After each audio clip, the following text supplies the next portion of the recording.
Big Boss season 9 Tamil 54th day அதனுடைய highlights 54வது நாள் நடந்த நிகழ்ச்சிகளுடைய ஹைலைட்ஸு ஒன்றுமே நடக்கலைங்க.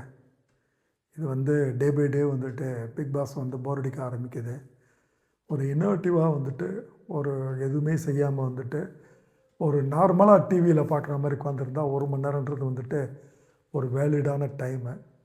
க்ரோர்ஸான பீப்புள் பார்க்குறதுக்கு இருக்காங்கன்றது விஜய் டிவி இதை பார்த்து கவனித்து இதை கரெக்ட் பண்ணால் தாங்க நல்லாயிருக்கும். இல்லைன்னா இதனுடைய டிஆர்பி இன்னும் டவுன் ஆகிடும்.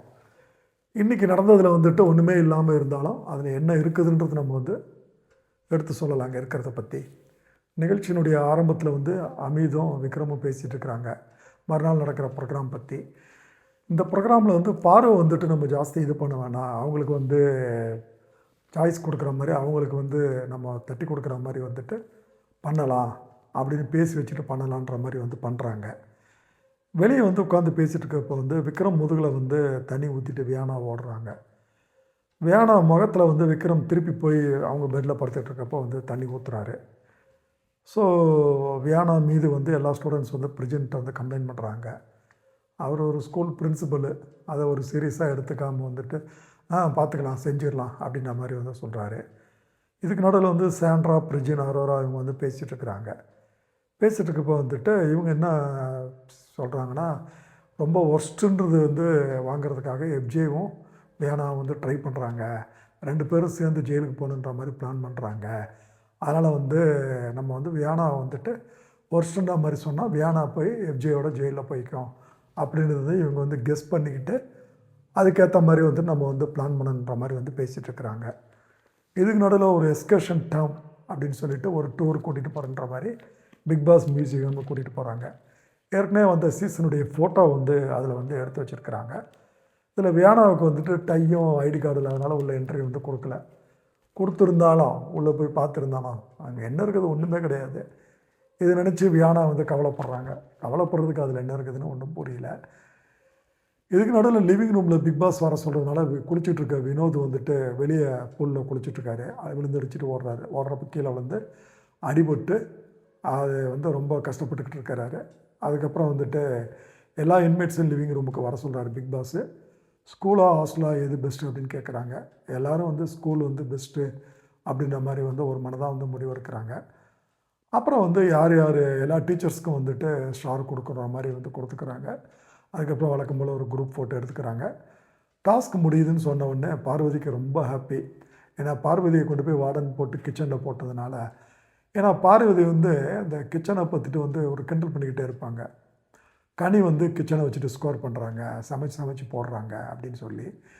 இப்போ பார்வதிக்கு புரிஞ்சிருக்கும் இந்த வாரம் சமைக்கிறது எவ்வளோ கஷ்டம்னு சொல்லிட்டு. முதல்ல அவங்களுக்கு சமைக்க தெரியாது. உள்ளே உட்காந்துக்கிட்டு இவர் அமித் என்ன போட சொல்கிறாரோ அதுக்கு அமிதே சமைச்சிட்டு போயிடலாங்க. பட் அதுக்கு பார்வதி எதுக்கு அந்த மாதிரி முன்னால் ஒரு டூப் போட்டு பண்ணுறது தேவையே இல்லாத ஒரு விஷயம்.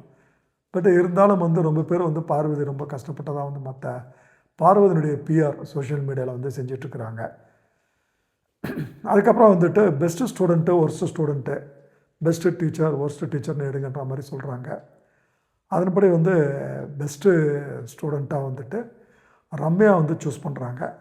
அதுக்கப்புறம் பெஸ்ட்டு டீச்சராக பிரஜினை சூஸ் பண்ணுறாங்க.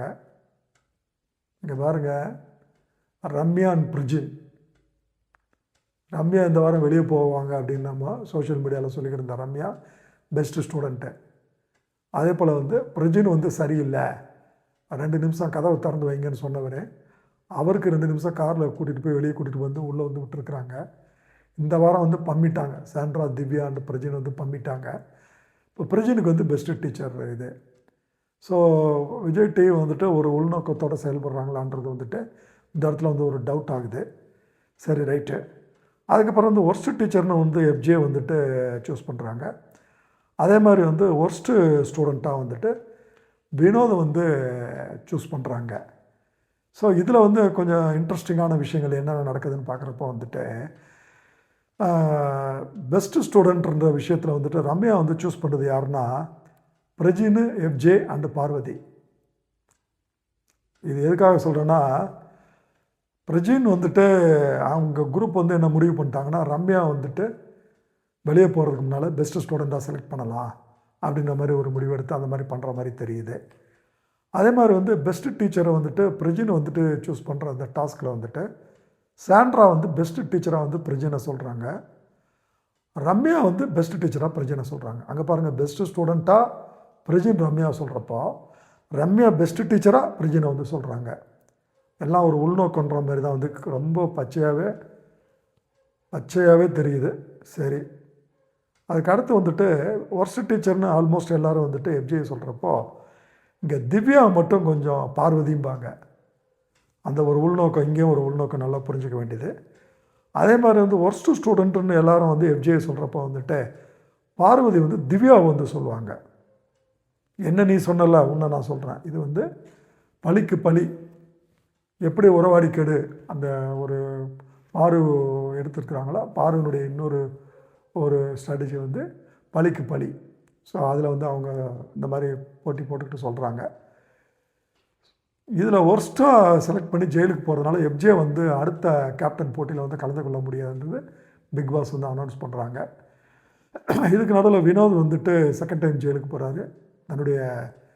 தன்னை செலக்ட் பண்ணது வந்து அவர் ஒத்துக்கலை. பட் இருந்தாலும் வந்து நான் மதித்து போகிறேன் அப்படின்றாங்க. அவங்களுக்கு ஜெயிலில் வந்து பாசிமணி கோக்கணுன்ற ஒரு வேலையை வந்துட்டு பிக் பாஸ் வந்து கொடுக்குறாரு. அதுக்கப்புறம் வந்து ஐஸ்கிரீம் ப்ராடக்ட் ப்ரொமோஷன் நடக்குது. பட் ஐஸ்கிரீமில் வந்து நம்ம இதை பொதுவாக வந்து ப்ராடக்ட் ப்ரொமோஷன் நம்ம சொல்கிறதில்ல. பட் இதில் நம்ம சொல்கிறதுக்கு காரணம் என்னென்னு கேட்டுக்கிட்டிங்கன்னா வந்துட்டு யாரை சூஸ் பண்ணுறாங்கன்றதை பொறுத்து பெஸ்ட்டுன்னு சொல்லி. ஸோ அரோரா வந்து பெஸ்ட்டு கம்பெனின்னு சூஸ் பண்ணது வந்து கமருதீனை சூஸ் பண்ணுறாங்க அரோரா. அதே மாதிரி கமருதீன் வந்துட்டு அரோராவை வந்து சூஸ் பண்ணுறாங்க. கமருதீன் அரோராவை சூஸ் பண்ணுறப்போ வந்து பார்வதிக்கு வந்து ஸ்லைட்டாக வந்து கோவம் வருது வந்து நமக்கு நல்லாவே புரியுது. சாண்ட்ரா வந்து பிரஜினை வந்து சூஸ் பண்ணுறாங்க. அதாவது கப்புள் கேம் ஆடலைன்னு சொல்கிறாங்க. பட்டு கப்புள் கேம் ஆடுன்றது தெளிவாக புரியுது. கனி வந்து விக்ரமை சூஸ் பண்ணுறாங்க. விக்ரம் வந்து சுபிக்ஷாவை சூஸ் பண்ணுறாங்க. திவ்யா வந்து சாண்ட்ரா வந்து சூஸ் பண்ணுறாங்க. இதில் ஒரே ஒரு ஆள் விதிவிலக்காக வந்து பார்வதி வந்து சபரியை வந்து சூஸ் பண்ணுறாங்க. ஸோ எல்லாம் குரூப்பிசமும் இருக்குது, கப்பல் கேமும் இருக்குதுன்றது வந்து நமக்கு கிளியராக தெரியுது. பட்டு விதி விட்ட வழி வேறு என்ன பண்ணுறது. அப்புறம் வந்து நிகழ்ச்சியில் இறுதி பகுதியில் வந்து பிரஜின் வந்துட்டு கமருதீன்கிட்ட சொல்கிறாரு, வெளியே போய் வச்சுக்கப்பா, அரோரா வந்து உன்னை வந்து நல்லா ஃப்ரெண்டாக தான் நினச்சிட்ருக்காது, எங்களுக்கு புரியுது. பட் வெளியில் போகிறத பற்றி, வெளியில் பேசுகிறத பற்றி நீ கவலைப்படாத அப்படின்னு பிரஜின் வந்து கமருதீன்கிட்ட சொல்கிறாரு.